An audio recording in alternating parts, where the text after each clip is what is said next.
Oh, thank you. Thank you once again for having me on the show and providing me with another opportunity to talk about the Kennedy proposal.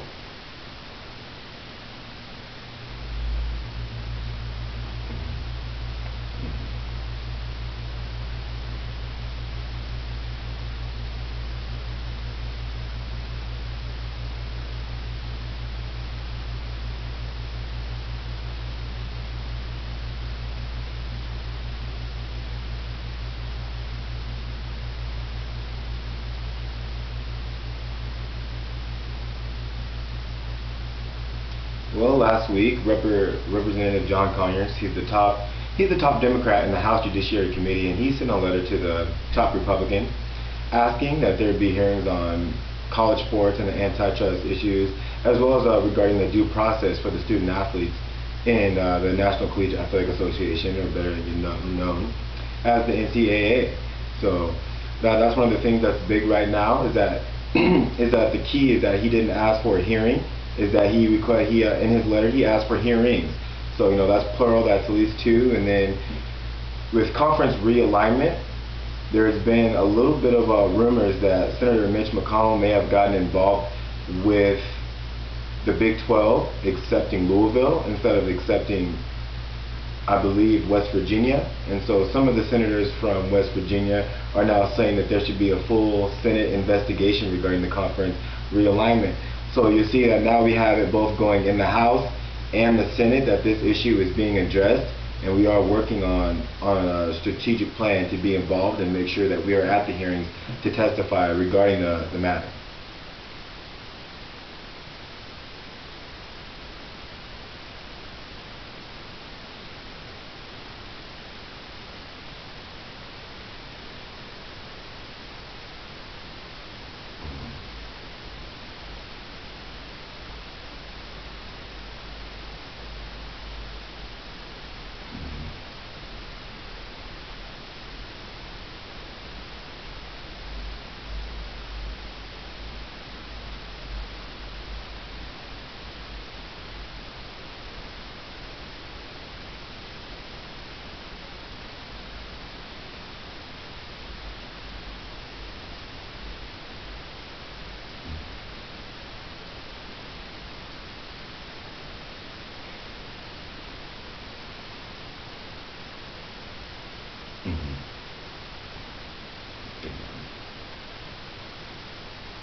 Yes, it's there's who's speaking up for the student athletes right now. I mean, you're looking at the NFL. There's an NFL lockout.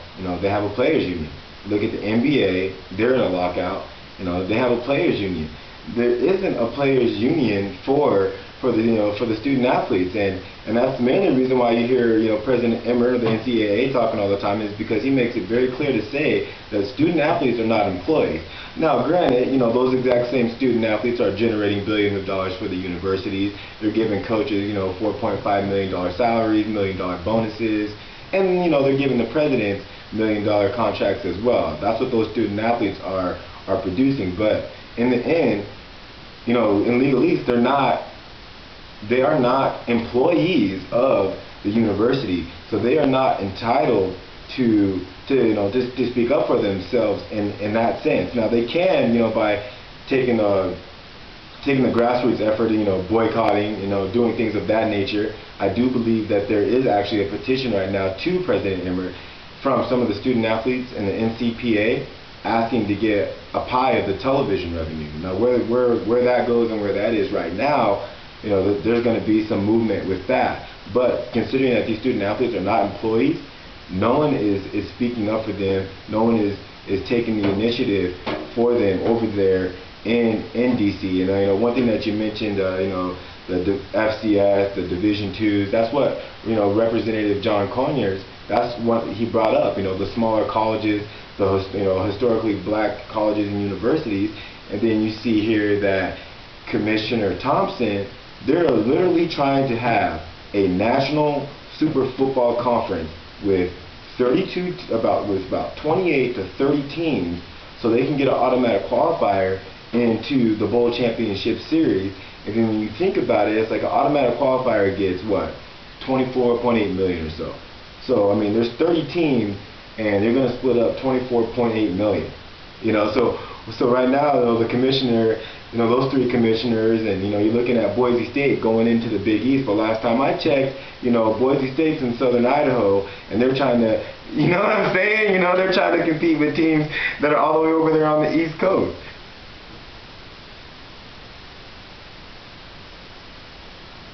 Okay.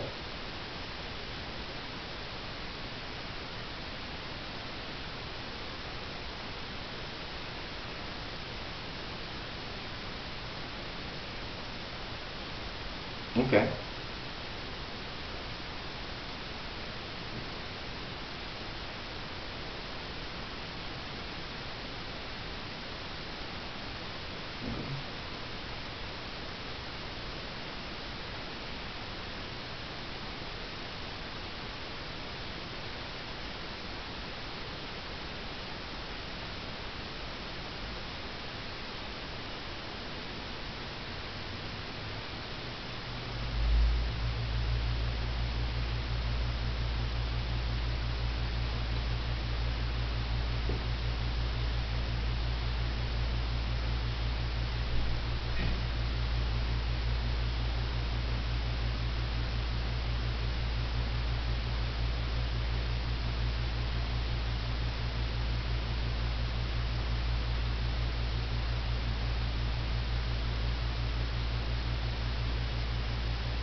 Well, what I would do now is that since the KP is comprised within the BCS, is that you would use whatever type of formation that is comprised within the BCS.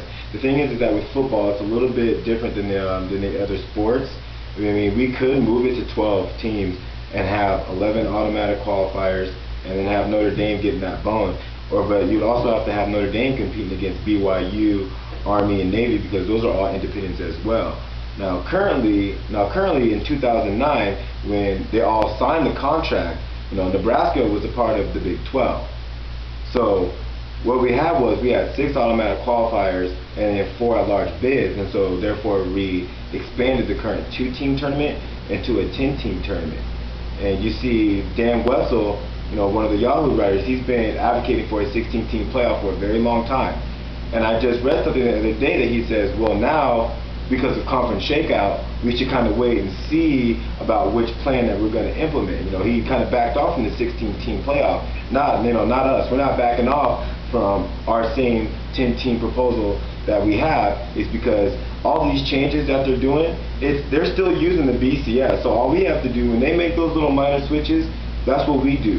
And it's minor switches to us because it was still comprised within the BCS. But if you're looking at this conference realignment from a legalese term, I think that you may have to look about something about breach of fiduciary duty. Because I remember in 2009 being at the hearing, and Chancellor Perlman of the University of Nebraska was saying, well, if conferences and teams start jumping and teams lose regular season games, that they're going to have to be made whole, and they're going to have money. And then you see that Nebraska left, and then what happened to the Big 12 title game? That's gone. The game's gone. The television contract for that, gone. The people in that city who was hosting the game, all that money, that economic development that was coming in the city, is gone because these presidents and chancellors are just making all these decisions based off greed and money. So would I do an NCAA Final Four almost like a +1? I wouldn't. because I feel like, I mean, that's just doubling currently what the BCS is. It's a 2-team playoff, so you're going to make it into a 4-team playoff, and I still think you're going to have that call or that question for, hey, when are we going to get a national playoff? So what we have right now is a 10-team tournament, and we feel that that's still going to be able to hold the BCS accountable.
Well, thank you. Thank you.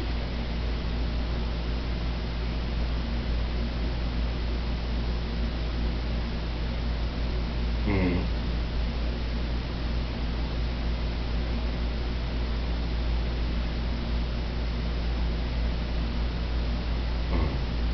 Mm. Okay.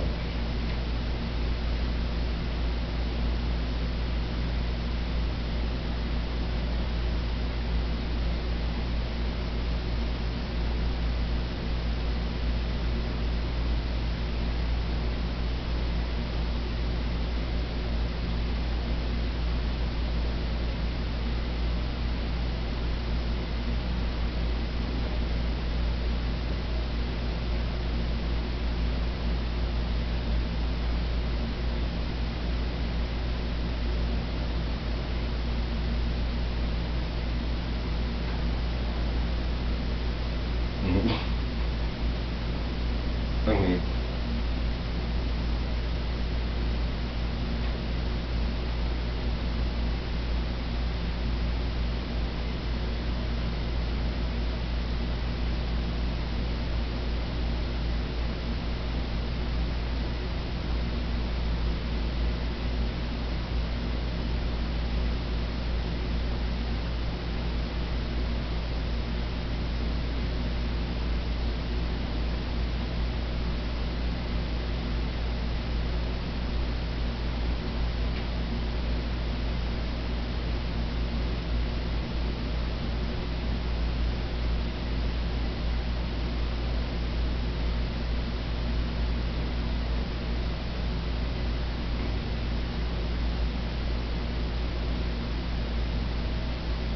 Yeah, I completely understand. Where I don't know where this is going. Bill Hancock doesn't know where this is going. No one knows where this is going except for God. So I've been praying. Me and my friends, we've been praying that this thing gets all figured out, because like I was saying earlier, Boise State is really considering going and playing their football schools 2,000 miles away, and so that seems to be a pretty big concern for me, and hopefully the parents and the student athletes themselves, is that no one really knows where exactly this thing is headed. President Emmer, he's backing a proposal that's allowing $2,000 more for student athletes. Now people are saying, hey, that's a good thing, they're giving more money to the student athletes. It's like, okay, well, you have to look at it, because like what Dr. Football has said, what UF said, and exactly what Rep. Conyers has said, is that how is this going to affect the smaller colleges? Sure, USC, Nebraska, LSU, Florida, Texas, Auburn, they can pay the $2,000. Can WSU? Can University of Idaho? I mean, Boise State's been busting the BCS. Can they pay $2,000? Because it's not. You can't just give it to the football. You have to give it to all the student athletes. You have to make that available to them as well. If you pay Exactly. So you have to make that available to them. So no one, why would the president of the NCAA support such a model? I mean, if he was, Bill Hancock and he's the executive director of the BCS, that's a little bit different because he's only monitoring, a small portion. But the president of the NCAA is monitoring, over 1,200, colleges and universities, and there's not going to be many of the football bowl subdivision, teams that can afford to pay $2,000 extra in stipend or whatever, however you want to label it. So where we see this thing going is hopefully where we pray this thing will go is that both now in the House and the Senate that there will be some hearings on this topic here in hopefully the next couple weeks, and we'll be able to talk about this issue, lay all the issues out, and then hopefully the Department of Justice will finally take action and say, okay, well, yeah, consumers are being injured by the current BCS system, and so we're going to drop the lawsuit to force the Association of Conferences to get the playoff. Because we're talking here, about Dan Wetzel, and I read and I follow up on Dan Wetzel, and his headline, one of the recent things that he wrote is, he says, "Stop super conferences, start a playoff." Is because that's where the money is. The money is in the NCAA football bowl subdivision football playoff, and the BCS administrators need to stop being opposed to it. And the only way they're going to stop being opposed to it is finally if the DOJ, Antitrust Division, slaps them with the antitrust lawsuit. Because you have to realize that, Donna Shalala, she's the president at the University of Miami. She was in Bill Clinton's cabinet. David Boren, he was a U.S. senator. Some of these presidents and chancellors have been Congress people before. So their connections in Washington run deep, very deep. So you have the Republican presidential candidate. He was cited in the Fiesta Bowl from taking money from them. So you have to look at those things, that they really do have deep connections in Washington, and that's what's taken this process so long, is because they have friends on Capitol Hill that are like, well, I graduated from Oklahoma and I don't really feel like breaking up this cartel because Oklahoma keeps getting invited to the BCS games. They keep getting whipped, but they keep getting invited. Like they play at home against Texas Tech, they lose to a team that's not ranked at home, and they don't even drop out of the top 10 in the BCS standings. So senators and Congress people who are involved, they're not really looking to break that up, because all the money is just getting funneled to their alma maters, and that's why you see why this process, it takes so long.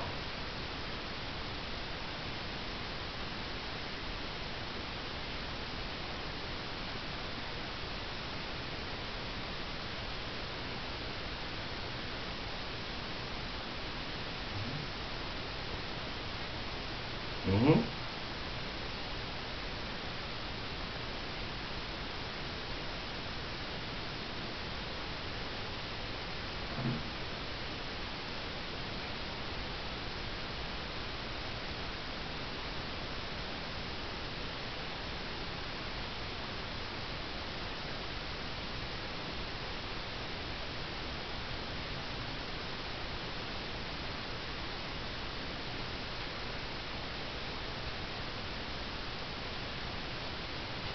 Okay.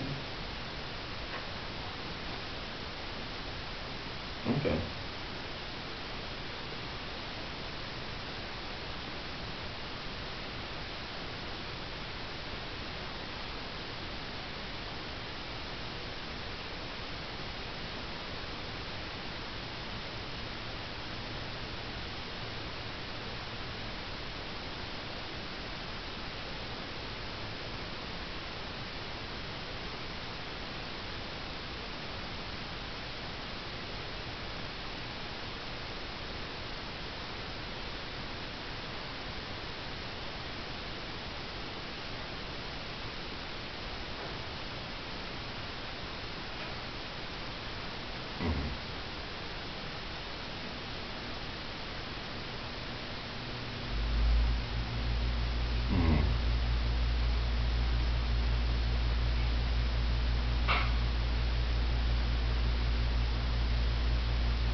Okay, so yeah, I fully agree with you, and yeah, I'm doing very well. Thank you for asking. I hope that you are doing well. So right now, you see the current the bowl championship series. It uses the regular season, as Bill would like to say, as a playoff system.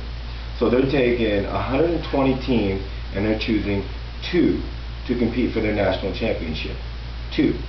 So with the KP is that you're going to take 120 and you're going to narrow it down to 10 and let those 10 compete for the national championship game. So as you were saying, from the first Saturday in December till the first week in January, those teams who are participating in the BCS, they're not playing. They're not doing anything. So with the implementation of the KP, you're going to expand that national championship tournament, and those 3 weeks in December that those teams will be practicing, instead they will practice during the week, but instead they're going to play games at the home stadium. So I know that some of the students will be participating in finals, but I also know that other student athletes will be on winter break. So school won't even be going on during the majority of the time. And the best part about the KP is that we can have this December delirium, if you will. We can have that during those 37 days of rest that they generally would have. But then the teams that advance to the semifinals and say they don't advance to the national championship game, they'll still participate in a BCS bowl game. So if you're knocked out in the first round, okay, your season's not over. Go prepare for a BCS bowl game. If you're out in the second round, okay, your season's not over. Go prepare for a BCS bowl game. You're out in the semifinal, your season's still not over. Go compete in a BCS bowl game. Go get ready for that. Go get ready for the 7 days in the warm weather. And that's the main difference between the 18 playoffs, the 16-team playoffs that I've seen, and the KP is that in Dan Wetzel's proposal, and any of the proposals that I've seen on playoffpack.com, is if you lose the first round game, bye-bye, start getting ready for next season. But that's not the issue with our model. Our issue is, okay, well, we promised you that if you won the Pac-12 that you were going to go to the Rose Bowl. So here it is. You get your opportunity, 3-week tournament. It's either the national championship game or the Rose Bowl, and we're going to let you play it out. So during those 3 weeks, I think that the academics is going to be typically fine, because I was a Division II athlete. I know that if we would have had if we would advance in the tournament when we played and we lost to Grand Valley State, they wouldn't have cared. We still would have had finals. We still would have had to take the test. Same with FCS, Division III, and virtually all the other sports, especially like March Madness. That's over a month now, and that's right during the times of of midterms, and teams are traveling all over the country for consecutive weeks.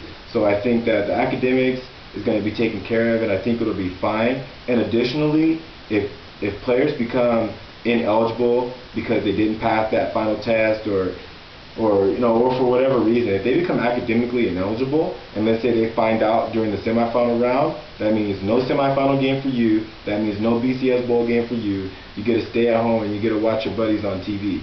So I think academically that the KP is going to push the student athlete to perform better in the classroom.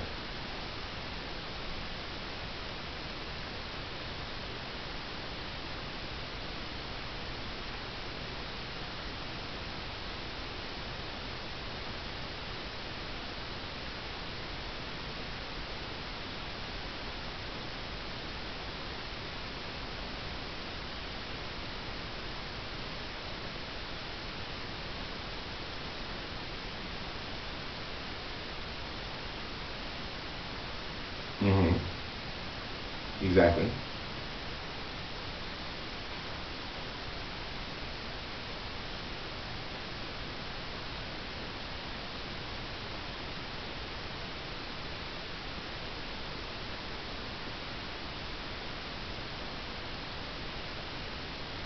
Thank you very much. We appreciate that. It's not just me.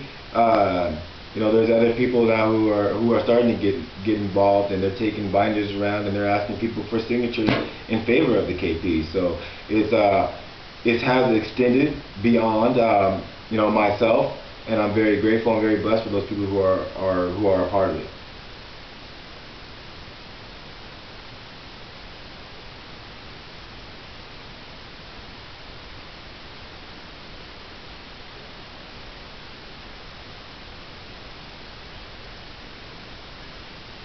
Thank you.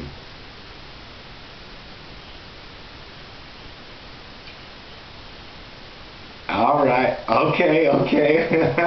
Let me crack my neck right quick, pop my knuckles so I can get ready. Okay. Mhm.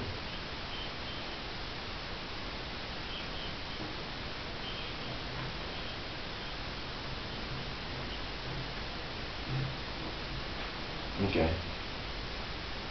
Mhm. No. Exactly. Mhm.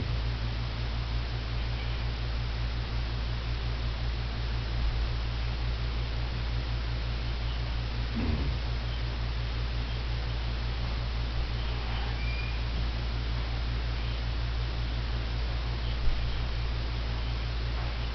Mhm.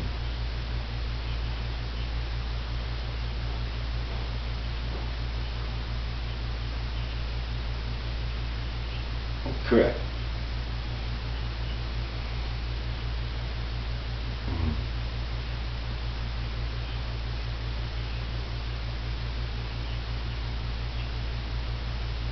Mhm. Mhm.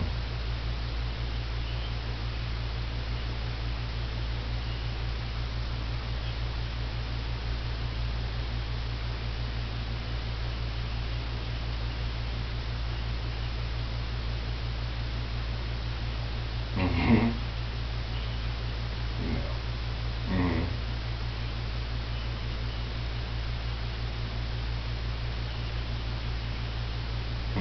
No.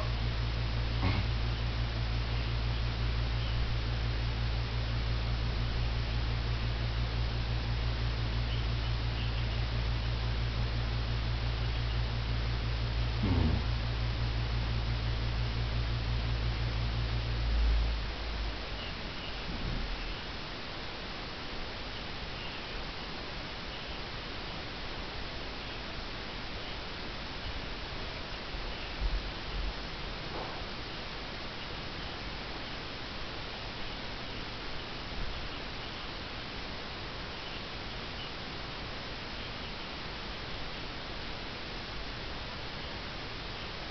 Mhm.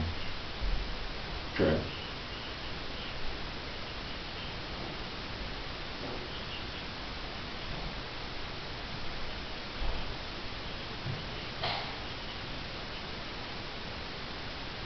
Okay, so my first response is that I think that would be great for college football if a four-loss team got all the way to the national championship because they got the opportunity to compete for the title. Uh, but my question to you is, do you like money? Because okay, and that's the issue here is when we're talking about antitrust is that we're talking about money, and right now, Bill Hancock, he's going to go to his BCS presidents and chancellors, and he's going to say, hey, I can guarantee you that this year we're going to have the national championship game, the Rose Bowl, the Orange Bowl, the Sugar Bowl, and the Fiesta Bowl. But I can go to those exact same BCS presidents, chancellors, athletic directors, coaches, and players and say, hey, we implement the KP, we're going to have the national championship game, the Rose Bowl, the Orange Bowl, the Sugar Bowl, and the Fiesta Bowl. And here's the thing, it's not a playoff game at the Orange Bowl. No, this is the Orange Bowl. This is the ACC champion competing in the Orange Bowl unless they qualify for the national championship game. So we're talking about using the exact same ranking system that they have. I know the BCS isn't perfect, the rankings aren't perfect, people don't even know how they work, they won't even tell us how they work, but it's the system that we have, and it's the exact same system that they're using to choose these exact same 10 teams that will compete in the 5 bowl championship series games. So instead of just letting the 10 teams compete in only the 5 BCS games, we're going to expand it and let those 10 teams compete in the NCAA tournament, and then we're going to let them go to a BCS bowl game, because I think it's much better for the United States of America if we have a 4-loss team that competes in the national championship game instead of what was it, 6-6 UConn getting smashed by Oklahoma in the Fiesta Bowl. You know, I'm sure that wasn't good. You know, I'm sure that wasn't good for ratings or anything of the such. And then yeah, exactly. And then so the thing is that if you implement the KP, once again, because I have to keep hitting the nail on the head on this, because this is the big deal, is that you are still going to have those 5 BCS bowl games. And Auburn last year went to the national championship game and lost money. That doesn't make sense to a 2-year-old. You know, like, how are you going to have, you say football is the, you know, Bill Hancock's always saying, the BCS is the best that it's ever been, it's the highest that it's ever been, but yet you're losing money going to the national championship game. You know, so when you have that playoff, that NCAA, FBS playoff structure, you're going to be able to generate more revenue and subsidize these bowl games. And on a quick end note, I mean, #1 versus #2, Alabama LSU. I'm watching ESPNU today, and they're saying that the tickets and the top nosebleeds are going for like $368. So imagine if Bama wins the game, okay, they win the SEC championship, and LSU finishes #2, because there is possibility that there could be a rematch in the national championship game. So if you implement the KP this year, you have Alabama #1, LSU #2. You have those two teams competing against all the others in the nation for that BCS championship game in New Orleans, and then you actually have #1 versus #2, Bama versus LSU. How much are those tickets worth? You know, how much is that television contract worth? And I believe that it's worth billions, and that's why we do what we do, because we feel that the Department of Justice Antitrust Division should sue them over this television contract that they are neglecting to provide for the United States colleges. You know, we need this money, and I didn't start this whole thing because, oh, hey, I could get rich and I'm gonna get lots of money. It's, you know, I saw a vision, I saw a plan, I saw something that works. But I have to also understand that I live in America, and in the USA, it's about money. It's about presidents and dead ones that are on money. And these presidents and chancellors, they're raising tuition, they're cutting programs, but yet there's literally billions of dollars in the NCAA, FBS playoff structure television contract, and that has been made clear by all the billions of contracts that they are signing just for the regular season packages.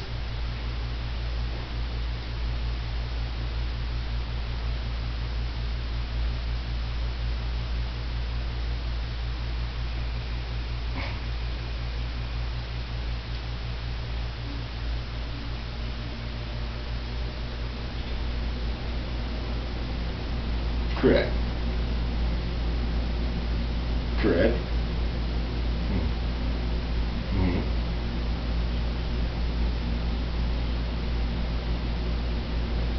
Mm-hmm.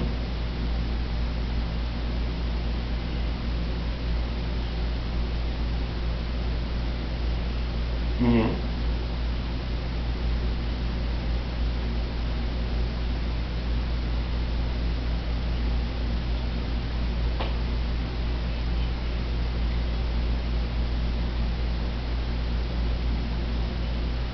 Mm-hmm.